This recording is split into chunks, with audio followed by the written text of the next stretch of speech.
So Ableton have just released the public beta for Ableton Live 12.1, which is an update to Ableton Live 12. And to be perfectly honest, after going through the release notes, this kind of feels like the version that they intended to release with the official release of Ableton Live. But let's not get ahead of ourselves. In this video, what I want to do is go through the release notes, basically dot point by dot point, show you what's new, show you what I think is really cool. And I haven't actually gone through any of these new features really yet. I've had a quick look, but yeah, let's go through them together and I'll show you how they work inside of the software. Also, if you want to get involved in the beta for yourself, it is public. I believe all you need is a legitimate copy of Ableton Live 12. Maybe you need Suite, I can't quite remember, but there should be options available on the Ableton website for you to follow and figure out how to download it and get involved for yourself. Also, these are some massive release notes, so if there are some specific features that interest you, I'll leave timestamps in the video description and in the timeline so you can jump to specific points that you want to check out. And also, because the release notes are so huge and there's quite a few new features and stuff in here, this won't be a deep dive. This is just gonna be an overview and kind of first impressions video. Deep dives will come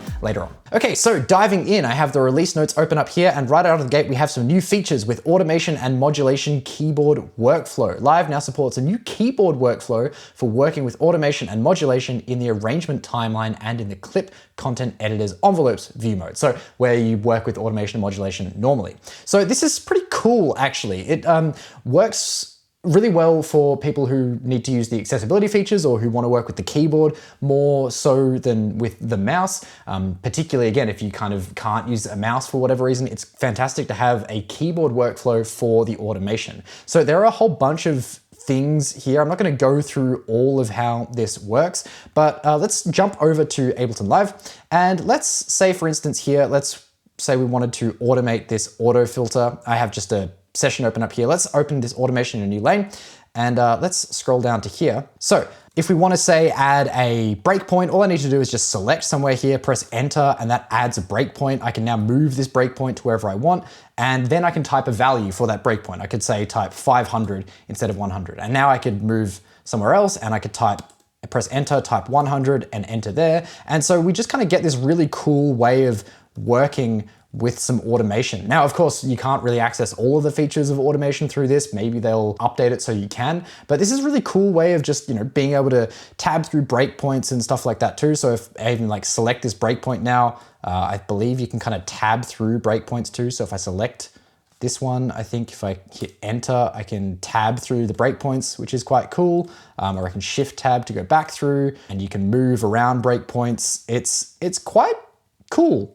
Actually, it's a really interesting little feature and workflow improvement. And you can see there's some other keyboard shortcuts there. I won't go through all of the keyboard shortcuts. It is an entirely new kind of workflow change, but if there's something that interests you, I'll leave a link to the release notes down below in the description as well, so you can check them out for yourself. Next up is a feature that I am really, really excited to work with, which is Auto Shift, which finally Ableton Live has an auto-tune-like device. So Auto Shift is a new real-time monophonic pitch tracking and correction device with formant shifting. Awesome. And this next bit is really cool. Available in all live editions, meaning that it comes with Ableton Live Lite all the way through to Suite, which I think is a fantastic decision and idea. So obviously suitable for working with vocals, also possible to play and harmonize the incoming signal polyphonically via MIDI, and also has some modulation sources and supports both built-in scales and user-defined scales. I imagine this particular device is going to need a whole video unto itself. I haven't actually heard it yet, but let's dive in and have a quick look. Okay, so here I have a vocal track, and I've just loaded up Auto Shift onto this track. Let's have a listen to the track without Auto Shift. I can see the light, but there's no way out. It's not fantastically recorded, it's not super in key, so let's go ahead and have a look at how Auto Shift does here. So let's engage Auto Shift and let's just see how it goes right out of the gate. I can see the light, but there's no way out. Doesn't sound too bad. I guess let's try repitching it as well. Let's pitch it up by 12 semitones. I can see the but there's no way out. That's a pretty nice pitch shifting. We have a formant shifting as well. I can see the light, but there's no way out. There's a formant follow, which adjusts the amount by which the formant shift follows the pitch shift, so you can kind of link them together. I guess it's similar to if you've ever used Little Alter Boy, how you can link the formant shift and the pitch shift together, which is pretty cool. I can see the light, but there's no way out. And I think what is really, really cool about this, which highlights something that we'll see later on, is that this device can also be scale aware. So let's see here, we can engage the scale awareness, use current scale mode. And now, if we select these audio clips, open up the clip view, we can see we actually have a scale awareness or scale mode inside of the clip view here. So I could change these to, I believe the key is F minor. And now this auto shift feature should follow the scale of the currently playing clip. So you see how it shifted to F minor when it jumped over to these clips. I can see the light. Okay, so I don't think these clips are in F minor, but let's just, I think maybe it's G minor. Okay, I don't think it's any of those. Maybe it's F sharp minor. There we go. But there's no way out. And of course, if you turn off scale awareness mode, I believe you can just input all these manually. And lastly, what I want to just showcase here, or two more things actually. Let's have a look at this live mode button, which is really cool because we now have the option to use this as well with 0 latency. So you can see if we look down the bottom left, if I hover over auto shift, it has 32 milliseconds of latency by default. We can actually even see this in the bottom left of the device as well, which changes based on the input mode that I have selected. Again, this is probably going to be a whole deep dive. And the live mode changes this now to 0 latency. I can see the light, but there's no way out. You can hear it's a little bit clicky and stuff at 0 latency with live mode, so probably not something you'd want to use all the time. I can see the light, but there's no way out. Increasing the smoothing seems to help with that a little bit. Let's turn off live mode though, and one thing I want to try lastly is this MIDI in option. So let's turn on MIDI, let's create a new MIDI track. Let's go to the vocal processing and click on the input from the MIDI here, post effects, let's make it poly. And what I'm gonna do is just arm this MIDI track, and then theoretically, I should just be able to play this MIDI track and it should just, I guess, play here. Let's make it 8 notes polyphonically. I can see the light, but there's no way out. Really cool, like vocoder. Trapped inside my mind, where I won't be found. That is pretty neat. And there's a bunch of modulation options and stuff here as well, vibrato mode. Anyway, again, could do a whole video on this, but for the moment, this is really sick. All right, so let's not waste too much more time because there's a huge amount more to go through. Next up, we have Drum Sampler, which is a new instrument tailored to playing back one-shot samples, particularly in the context of drum racks. Obviously, you can use it outside of drum racks, but designed to be used within drum racks. Again, I believe this is available in all editions of Live, and of course, you can save it as a default pad as well. And there's some really cool stuff in here. Again, I haven't heard this, so I've just had a look at the device. So let's take a look and go through some of the kind of new features in this drum sampler and maybe talk about why you might use it over something like Simpler, for example. Okay, so here I have a drum sampler loaded up. Let's go ahead and maybe put like a snare sound into here. So let's find a snare, drag this into here, and let's now play this with our computer MIDI keyboard.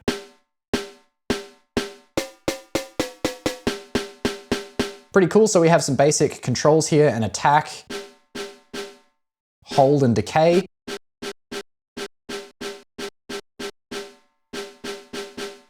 Trigger and gate mode. Pretty cool.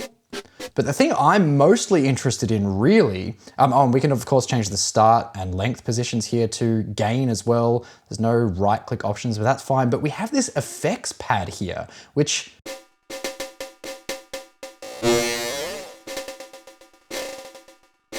That's really cool. So we've got a bunch of different effects modes. There's a loop mode.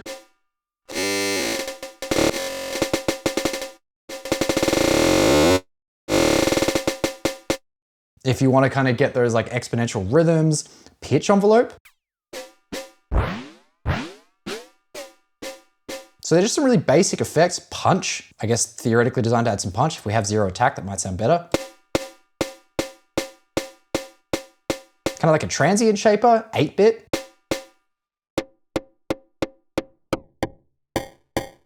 Cool, FM. Ring mod.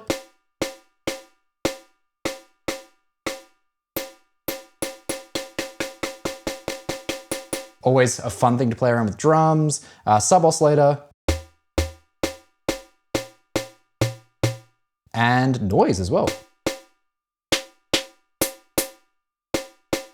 So this is pretty cool, and we have a filter that has a peak EQ in it as well.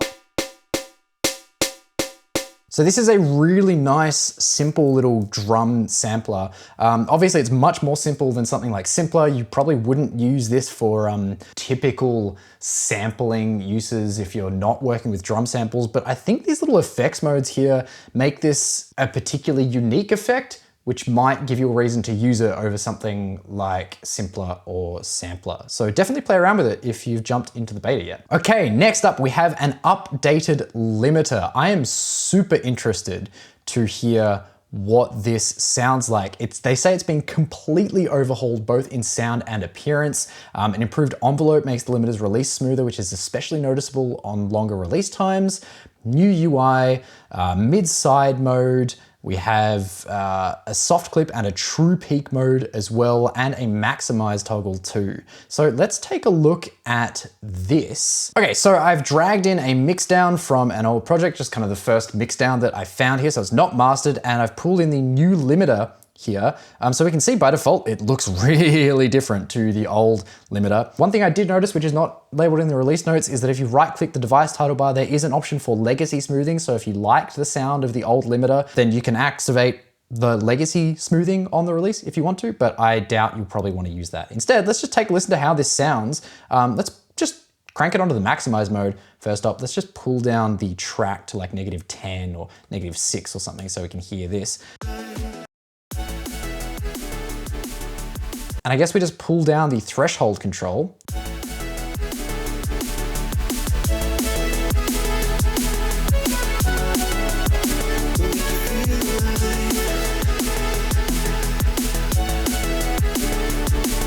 We have an output control here, so we can take it down by like -1. We can unlink the left and the right channels. Maybe like 50%. We can increase the look ahead a little bit. And there's also a true peak mode here. And let's just turn on the auto release too. So true peak mode as well.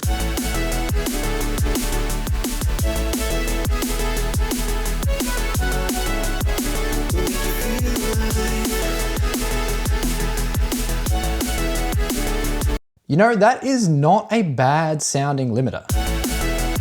We have soft clip in here too. For extra crunchy loudness, and then of course your standard mode, and the mid-side routing I think is really interesting.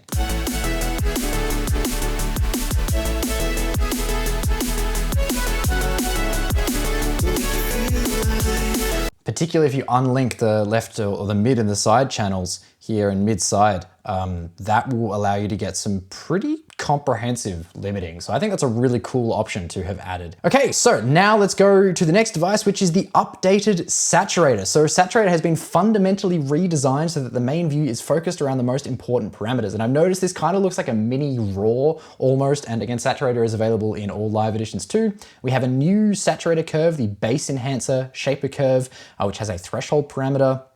And additional clipping mode for a second stage was added. So previously there was like a soft clipping mode on the output. They've added now a hard clipping stage, and we can now see the color EQ curve, which makes it a lot easier to understand what color is actually doing to the signal when we use it. Okay, so I've gone ahead and just loaded up a drum break, and I've got the new saturator loaded up. By default, looks pretty standard.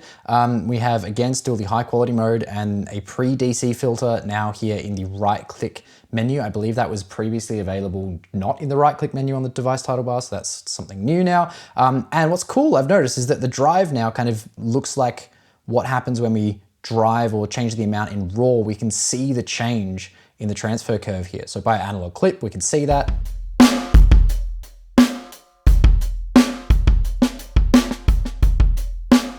Dry, wet, output. Let's try out this bass shaper mode. So threshold, bass shaper curve is linear before the threshold and smoothly starts to clip beyond. Low threshold values work particularly well on bass signals, especially when high drive values are used.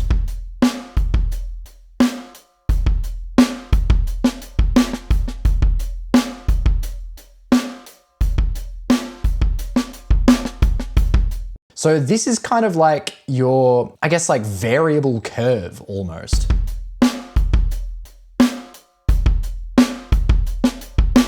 And then we have a hard clipper on the output if you want to, which is particularly useful, I imagine, if you're using high quality mode.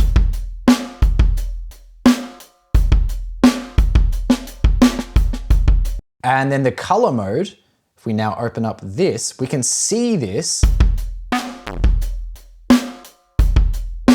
on a spectrum analyzer here and actually see what it's doing with the input and the output of the saturator frequency.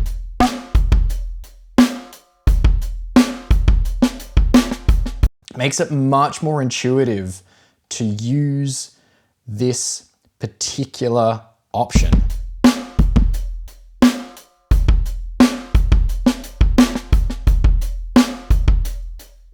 And so this is an EQ that's being applied pre the distortion, which I think is pretty cool. Other than that, saturator is fundamentally the same by the looks of it. Same options in here, none of the new raw options, which is kind of sad, but this is a really, really cool update to one of my favorite Ableton Live devices. Okay, next new feature is filter and select MIDI notes. Now, this is a massive kind of update, and I've only played around with it a tiny little bit, but it's pretty niche. It's pretty out there, but I think it does open up some really interesting workflows. Instead of going through this right here, let's go in here, create a new MIDI clip on this track, and you'll see here that we have this new little magnifying glass icon next to the fold and scale. If I click on this, we now have the option to select notes based on a variety of filters. So let's input like a few notes here. Let's just kind of, so now we can go ahead and select notes of particular pitches. So I could select every note that's a C sharp, a G and an A, and now I can perform kind of operations on those. We obviously don't have any A's here, but now I've got those notes selected. I could go ahead and select every note within a particular time range. And this is quite cool because now I can select, say, this time range here, but there's this repeat option, which allows you to repeat the time selections, which is really niche, really weird, but kind of opens up some interesting time selection opportunities. Because now I can select all these notes, and every note within that particular time I can perform, say, MIDI transformations and stuff too. But you can also, select by certain chance ranges or certain conditions like active notes or chance notes or velocity deviations, select things like that. Select certain durations, select notes that every second note or something like that, how many steps. So yeah, I could select every second note and I could offset that, or I could select every third note and offset that. I can quantize this. I don't particularly understand what that means. Duration, scale, select notes within a particular scale, and I can have that follow the scale of the clip, or I can have it be a completely different kind of scale. And I can also select notes within a certain velocity range, which is really interesting. And the cool thing about this is that these all stack. So I can select notes that are of a certain pitch with a certain count, of a certain scale that have a certain velocity range. Again, I don't necessarily know why you might want to do this, but it's it's cool that it's an option, I suppose. Okay, cool. So next up we have chopping MIDI notes is now easier thanks to a few dedicated things. So a new dedicated MIDI transformation, so a new chop MIDI tool, which is pretty cool. The chop note operation has changed, which I'll talk about in a second, but we can see now we have under MIDI transformations, this new chop tool. So I can select, say, all of these. Oh, they're a bit too small. So let's select all these instead, and let's just kind of create this. In fact, let's just make this one long note instead by joining them all. And now I can chop this into multiple parts, and I can add gaps, and I can make it like ×2 or ×4 or ×8. And so this would be a really cool way to generate like hi-hat rolls, for instance, or interesting rhythms and stuff. It's kind of almost like a sequencer within the MIDI transform tool. It's almost like what I wanted the rhythm generator to be like, but hey, this is pretty cool as a transform tool. So the note chop operation has also changed. Previously it was a little bit hard to activate sometimes, but now they've also changed it so that the option key, when used on Mac OS, is now being switched to the command key. So previously, if I wanted to say chop this note here, I would hold down option and E, and that would allow me to click and drag up. It's no longer option and E on Mac, it's now command and E, because now this is more in line with control and command being opposites, which is really interesting to me because there's still plenty of places across Mac and Windows in Ableton Live where command is switched with alt and control is switched with option across the two different operating systems. So I don't know why they changed this one specifically, but I guess this is where bringing in something like custom keyboard shortcuts would be a little bit nicer so that we could have the option, I guess, if we wanted to go back to the old way, because now it's a little bit weird. But again, this is still a beta, so it could go back to the old way. Don't know, but just putting that out there. Okay, so up next we have some MPE capable MIDI tools. We have the Glissando tool and the LFO tool. So this Glissando tool looks really cool. Let's take a quick look at that. So let's go ahead here and put, say, a note on B and a note on this F sharp. And now let's put a note on this D and a note on this, let's put it down to this E. So now I imagine if we select these notes, we could go to the Glissando mode, and I think if we switch to MPE mode, yeah, there we go. We can see those different notes being connected here. And the top note is the top note, or slides to this top note of the second chord, and this bottom note slides to the bottom note of this second chord. Let's go ahead and put like an MPE capable instrument on here. Kind of interesting, kind of cool. Let's see if it works with like 3-note chords. So let's select all these, switch back to the MPE mode, and have a look at what happens if I try to do that. That's pretty cool. So you can see it does it. It identifies the top and the bottom notes and slides between those different notes. I like that as a concept. And then next we have the LFO tool. So let's switch to this LFO. And if we select, say, this G, we could, I guess, MPE pitch bend slide or pressure. So, oh man, that's kind of cool. Change the shape a little bit, change the rate of, it's effectively vibrato, I guess, right? So we can add in like an attack and decay here. We could change the rate, change the amount here, change the shape to be like a triangle wave, and do some like offsets and semitones and stuff too. That's really neat. Let's have a listen. Very, very cool. Those are some very interesting transformations. So we've already looked at this, but it's now possible to have scale awareness for audio clips. This doesn't actually do anything besides just allow you to effectively use auto shift as a scale aware audio effect, which is pretty cool. Also, I've noticed that this does now also carry over to MIDI clips that are on tracks that contain a drum rack device. Previously, you could not have MIDI clips on tracks that contained a drum rack device have scale awareness enabled, but now you can, which I think is also something I didn't mention here, but maybe that's just a byproduct of what they've done here by enabling scale awareness for audio clips. This next one is really interesting, applying grooves instantly. So grooves now there's now a groove loaded in the default live set and automatically applied to any new MIDI clip. I don't think it's automatically applied to any new audio clip, but it is automatically applied to any new MIDI clip. By default, the global groove amount is set to 0%, so all you need to do is adjust this value. And there's also an auto load groove toggle, which controls whether a groove is auto loaded onto a MIDI clip when you create a new MIDI clip in the session. So let's take a quick look at this, create a new session. So now in this new session, we can see that in the groove pool, there's an automatically loaded up groove here of swing 16th notes. And if I create a new MIDI clip, that groove is automatically applied to this MIDI clip because of this tiny little button here, which is this auto load groove feature. If I turn this off and create a new MIDI clip, we no longer have a groove applied to this new MIDI clip. So this is pretty cool. And I like that you then also have to go ahead and just change the global amount. That's a cool feature, I guess. And of course you can go ahead and change this default groove as well and save it in your default template or whatever template you're using, and then have that be the default groove for any new MIDI clip. I am curious to see if this works with audio clips. The answer is it does not work with audio clips, so it does not automatically load this groove on audio clips. There's a pro and con for this. I think it would not be nice to have an option to automatically load this on audio clips, but I understand why they haven't done it because of one-shots versus loops and stuff like that. I know that potentially you'll wanna add grooves to audio clips. So I guess you can still do it in the same way, but it is just something worth noting. Okay, cool. Next up, we have undo history. So this is pretty cool. In the view section, we now have this undo history option, which allows us to view all of the undo history available to us. And we can just go back and forth in our undo history in our set, which is really, really nice to be able to see, what things we've done go back to certain places without having to constantly undo, particularly if you've done a lot of things or you've loaded up like a Max for Live device that just creates a lot of undo steps. For instance, this is a really nice feature to have, this undo history.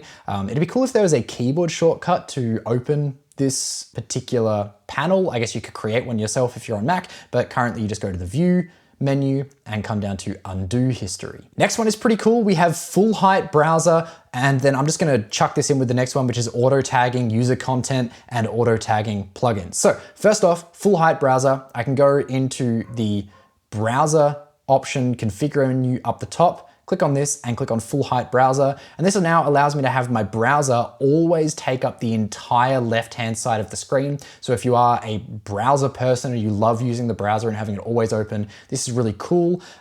So instead of it having to take up this tiny little spot, especially now with all the filter options available, this is pretty neat. And then the next thing is the auto tags feature. So now Live will automatically tag your own samples, your user's imported samples in your library based on whatever algorithm it chooses. I've let this run for my own sample library, and I have to say it is pretty accurate to whatever. So if I go to my samples here, I have, say, miscellaneous samples, I have some percussive samples here, like whatever that thing is. Let's turn off the preview button. And if I go to edit, this kind of brings me to the next thing. I can now see what the sound has been tagged as, under what category. So we can see it's been tagged as a type, a one-shot, sounds, come down, it's being tagged as field and Foley, and it's also added the user creator tag here. So of course you can still go in and edit those tags if you want, but it's really nice to have these tags automatically added and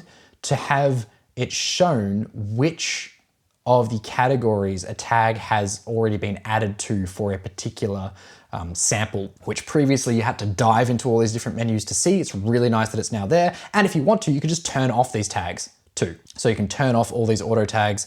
I don't know necessarily why you would, but it is cool to have the option to turn off these auto tagged things. I guess if it tags them wrong, then it's good to be able to turn that off. Auto tagging VST3 plugins as well. If the metadata in the plugin uses a VST subcategory that maps to one of Live's categories, this currently doesn't seem to be working for me. But you know what? That's totally okay. Hopefully it means it will be added in the future. It'd be really nice to have like delays and stuff like that in the plugins. Hopefully that will actually fix itself in a future update. So that kind of does it for at least what's labeled as new features, but there are a whole bunch more new features under these feature improvements section. So there's a few accessibility improvements, but the next thing I want to touch on is this browser improvements.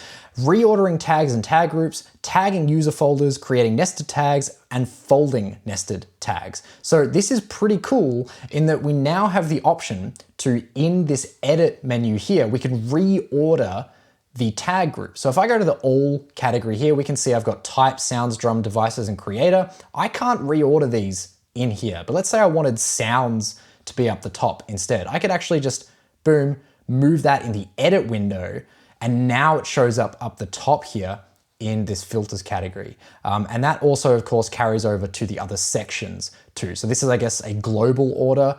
We can reorder that here. Then we have nested tags. So if I go to, say, drums, we can see drum kit, and we can unfold all these nested tags inside of drum kit. So if I went to, say, like drums, drum kit, we now have nested tags inside of here, so acoustic kit, and I can add my own nested tags as well. So I could right click, I believe, in here, and add a tag in drum kit, and I can also reset the entirety of the tag order, which is pretty cool. So there's a really minor improvement to the sidebar, which is that you can now restore library labels order to the default by right-clicking on the library section header.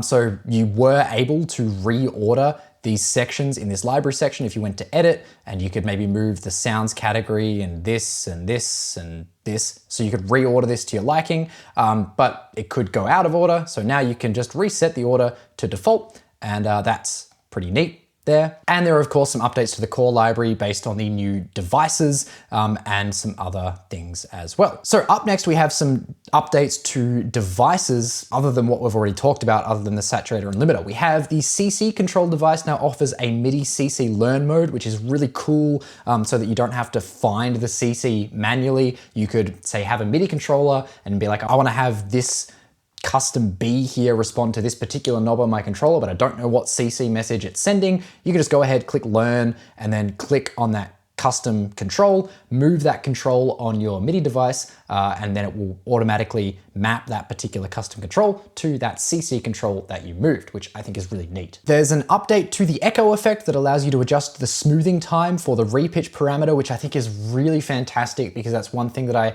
always found a little bit limiting about echo, is that it's supposed to be this fantastic all-in-one encompassing delay device, which it is, but the repitch time was, of course, set, and it was, you weren't able to change it. Now you can change the repitch time, which is really cool. Meld has some new options, the phase reset and phase spread parameters, which allow you to restart the oscillator phases and spread the start position of the oscillator phases respectively. Pretty cool, I guess. I think some people have been having some phase issues with Meld, so I think this should hopefully fix that. And then we have the sidechain in envelope follower, which is a really interesting update to me, because by default, you can kind of map envelope follower to anything on any track.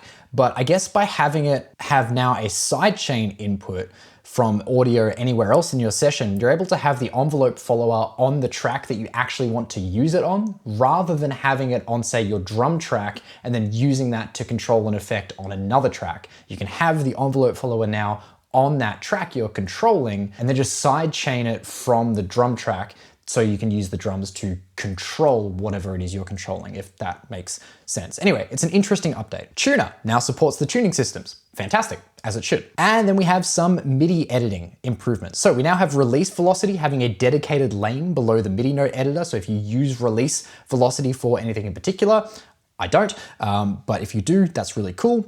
And when editing multiple clips, the foreground clip is now indicated with an LED, which uses the clip color. So this is really cool. So if I now change these clips here, select both of these, let's close up the browser, we can see that we now can see the clip that's highlighted with this tiny little LED here, and I can switch between these different clips there. So I think that's a really nice little update. Previously, it was kind of hard to tell which clip you were editing if you were working with multiple clips at once. So this is a nice update to MIDI clip editing, particularly when editing multiple MIDI clips. Okay, there's more. So we have MIDI tool improvements. Custom chords, now possible to load user-defined chord banks or chord rules in the stacks generator. However, you do have to do this as a text file, which is kind of weird. I wish it was possible to just do it in the device itself, but it is now possible to use custom chords in the stacks MIDI tool. I still don't think it's that fantastic of a MIDI tool, but hey, pretty cool to have that as an option. And now better at handling less common use cases. Okay, so next up we have the Recombine MIDI tool now affects only one note parameter at a time rather than multiple. And in addition to the previous parameters, it's now also possible to use it on note positions, which can be rotated according to the current grid settings. And it's possible to rotate notes by single steps using the dedicated rotate step up or down button. So they've updated this to be a little bit more user-friendly. I didn't really use the Recombine option that much, but it is cool to see some updates to it. And next up, we have some general MIDI tool improvements. This is a biggie, key and MIDI mapping. People were asking for it and they implemented it, the ability to key and MIDI map MIDI tools. I have already played around with this and I have already managed to make the program crash by playing around with this. So do be aware, this is a beta and things will crash, but this is a feature that does work, but it's a little bit unreliable at the moment. And as you probably saw, the apply buttons have been changed very slightly. So we can see here in the Recombine screenshot, we now have this auto and transform option. Previously, this said transform and this had like a tiny little arrow here. Now it's a little bit clearer that, hey, this is the automatically apply transform, and then this is the manually apply the transform. And this carries over to the generate tool as well, which we can see in this stacks screenshot too. So that's just a little bit of a nice user experience, user interface update. This next one I think is really cool, but I don't think they've implemented it super well, is applying MIDI tools in a chain. You can now chain together MIDI tools so that you can keep editing the parameters and see the changes reflected throughout the entire chain. A chain is created when a generator or transformation is applied to the clip content and other transformations are added afterwards. And then you can return to any previous MIDI tool in the chain, adjust its parameters, and that will affect the rest of the chain. The exact MIDI tools included in the chain are listed in the status bar. So let's go ahead and use, say, the stacks tool here to generate a chord progression, bam, bam, bam, and let's just change this up, and let's change the root of this, change this one, let's change the root of this, and let's just make this a little bit easier to see. So now we've created a really simple chord progression. Let's go ahead and go over to our transform tools, and we can see down the bottom it says stacks. So we've applied the stacks generate to this, and let's go ahead and now arpeggiate this. So now if we apply the arpeggiation, let's change this to 16th notes. And so now we can see we've applied stacks and arpeggiate here at the same time in a chain. So now if I wanted to change the chord progression, for instance, I could go back to that stacks tool and I can change the chords here, and that will update the stacks tool prior to applying that arpeggiator transformation. And the only way you can tell this is by looking down in the status bar. So it's a little bit finicky, and I wish there was a little bit of an easier way to see this, like literally have a chain of MIDI tools here would be really, really, really cool. And I guess having it this way as well means you can't stack the same MIDI tool either. So hopefully they update this to make it a little bit more user-friendly, but I love the idea of being able to chain MIDI tools in this fashion. We also have the option to apply transformations to duplicated content. So when you apply a MIDI transform tool and duplicate the transformed notes, it's now possible to tweak the parameters of the MIDI tool and changes are immediately applied to the duplicated content. I didn't realize this wasn't possible previously. It's cool that it is now. We have the option to now remember a MIDI tool on a track, or rather it's not an option, it just happens by default. Tracks now retain information about the last selected transformation and generator, which is really cool. And we can also set pitch for all generators or pitch ranges in the generative tools using the Alt or Option key when clicking and dragging inside the MIDI editor. This was previously an option in some of the generator tools, but I believe by reading this, it means it's now an option in all of the generate tools, which is really cool. And some other changes here. When no notes are selected, transformations will no longer be started automatically when their parameters are tweaked. So that is really nice if you're tweaking some transformation tools and you don't have anything selected and then it immediately starts applying that transformation. Now it just doesn't do that, which is fantastic. Okay, some updates to tuning systems. So tuning systems with 12 notes per octave will now work with Live's collection of built-in scales, which is really, really cool. That's awesome. And there are some changes here to the tuning systems in the API. You can now access it in Max for Live, which is really, really cool for you Max for Live developers. So some other improvements. I told you this was a massive update. It's now possible to split arrangement clips from the clip view. This works for both audio and MIDI clips. This is a really interesting one. So if I now go to my arrangement view, create a MIDI clip here, I could split this clip by just Command Shift or Control Shift and E. And now that clip has been split in the arrangement view. Now, this is really interesting and kind of moves towards something that I think people have been asking for, but it doesn't quite get there. I can't really see a particular use case for this rather than splitting it in the arrangement view. I guess it kind of is good if you're working with really long MIDI clips, but if we use it on an audio clip, for instance, so here I've got an audio clip, I could now split this audio clip down here in my clip view with Command or Control Shift and E, but now that just splits the clip down here. It doesn't allow me to actually edit those split clips. So if I could edit those split clips by selecting them all, that would be fantastic, right? But currently, as it stands, I kind of can't, although you can see that this is now splitting the clip here. If I now kind of split this here at this bar 6.5, that split this here at this selection. So it's kind of getting closer to what people are interested in, but it's still not quite there yet. I wish we'd be able to like select this part of the clip and, you know, work with multiple clips down in this clip editor, but we're kind of getting closer to being able to do that. Okay, improved crop commands in the arrangement view so that clips are cropped according to the actual time selection made in the arrangement. This is really cool. I've played around with this. So if we just select an area in the arrangement view and I want to crop this audio clip to this length, I can just right click and come down to crop, and it will just kind of get rid of the audio outside of that region. Of course, I could use the new crop clip command as well, which is Command Shift J. Boom, and I've just cropped that clip, which is really cool. I like that as an additional feature and kind of enhancement of how crop clip works. All right, we have some changes to focusing, time selection, split, crop clip operations are now available in unwarped audio clips. That's pretty cool. It's now also possible to edit pitch bend in tracks containing drum racks using dedicated lane of the MPE editor. That is pretty cool.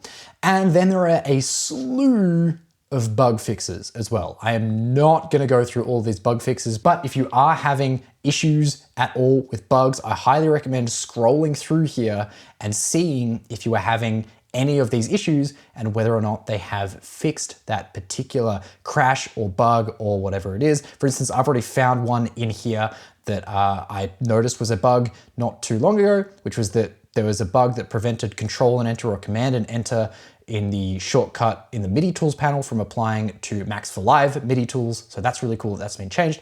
But there are a whole bunch of fixes here as well. I know that was a long video, but that is the list of updates, changes, feature additions to the first release of the public beta of Ableton Live 12.1. This really does feel like the version that they intended to release back in February or March, whenever it was, and it's really cool to finally see that. Let me know down in the comments what your favorite feature is in this update. Otherwise, go check it out for yourself, download it, have a bit of a play, and I hope you find a lot of joy using this new update. Thank you so much for watching. I hope you enjoyed, I hope you learned something, and I'll see you all in the next video.